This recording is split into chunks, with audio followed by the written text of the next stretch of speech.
When starting an employee resource group at work, it's really helpful to learn from what other people are doing. Hi, friend. My name is Aisha, and in this video, I'll share 5 things that successful employee resource groups do. Starting an employee resource group can be an exciting endeavor. However, it's not always easy and it can come with a steep learning curve. One of the best things you can do when you're starting an employee resource group is to learn from others. Okay, so successful ERGs tend to have 5 things in common. Let's talk about each one and see how you can apply it to your ERG. The first one is a clear strategy. Without a clear mission and strategy, everyone can end up on a different page, struggling to understand their role and what they should be doing. When you start an ERG in the workplace, it's really important to start with having clear goals. Each goal should be linked to your overall mission and should be trackable. Defined goals can help to ensure that everyone is working towards a common goal. They can also help you avoid burnouts through scope creep, and then you can set healthy boundaries. Check out my video on how to write a strategy for your employee resource group if you need help with this. Okay, the second thing successful employee resource groups do is they have productive meetings. I don't know what's worse, not meeting at all or having long meetings where it's not very productive and there are no action points at the end. I think both are toxic to your ERG. A long meeting where nothing gets done can lead your members to feeling irritated, bored, and disengaged. So plan your meeting,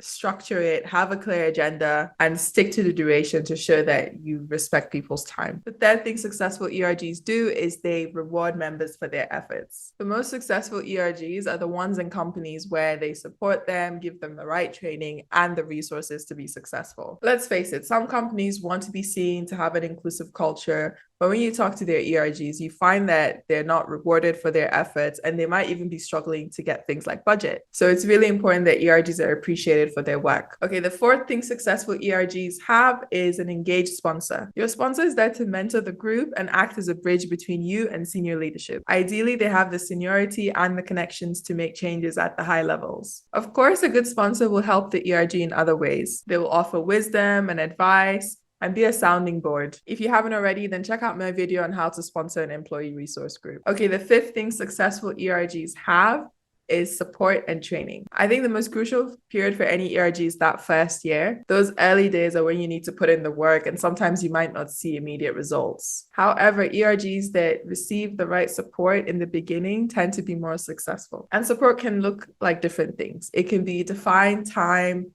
for the ERG leads to focus on the ERG work. It could be manager support when they need time to plan meetings. And it could also be guidance and mentorship for the ERG on best practice. It could also include bonuses for the leaders as well. I'm just saying. Do you need help with your ERGs? Learning to start an ERG at work without a template can be a lot. Even if your manager wants to help, they might not know what to do because they haven't started an employee resource group before. And this is where the inclusive culture can help. You don't need to muddle through on your own. Join my program and get all the skills you need to make an impact. Head to theinclusiveculture.com to check out my program. Thank you for watching this video. I hope you enjoyed it.